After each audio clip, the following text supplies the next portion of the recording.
Did you ever want to know why Angry Birds is so addictive? Well, so did the neuroscientists.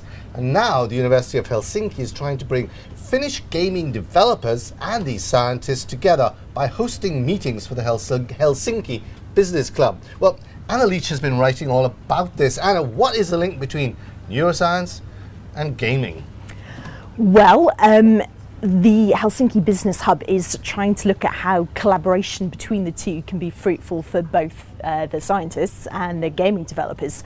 Both are quite strong. Gaming industry is strong in Helsinki, and there's a strong neuroscience centre at the University of Helsinki. Okay, but how can one help the other? I guess that's a question most people are asking. Sure.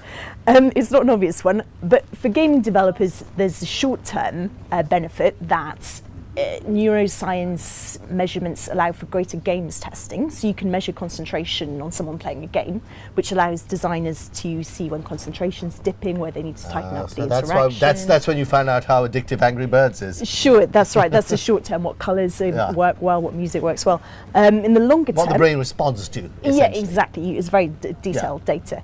In the longer term, we're thinking about games that you control with your mind, so things where you can move things on the screen by just thinking about them via headsets.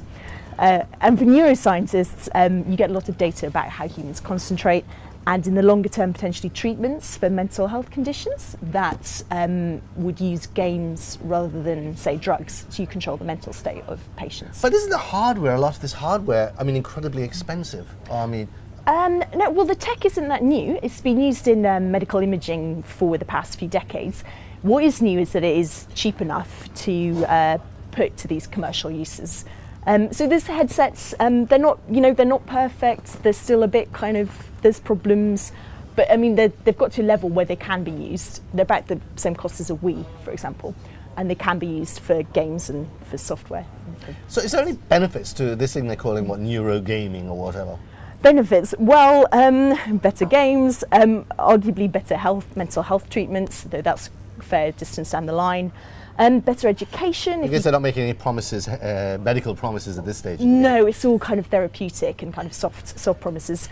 And we're talking about the kind of 10 years, 15-year outlook here, but there's possibilities like mixed with Google Glasses, you'll be able to walk down the street and see what the mental state of the people around you on the pavement are by sort of putting a visual layer. I'm not sure I would like that particularly. Well, but it is interesting. Okay, so and this basically would put the Finns right ahead of at the forefront of a fairly key industry. Yeah, well, they seem to be angling to secure some government funding to allow the kind of strong gaming industry they have in Helsinki to explore these avenues. And yeah, VCs aren't particularly investing in it now because it's such a that's venture capitalists. Yeah, venture capitalists is the down the line tech. But yeah, the Finns are assuming a strong position.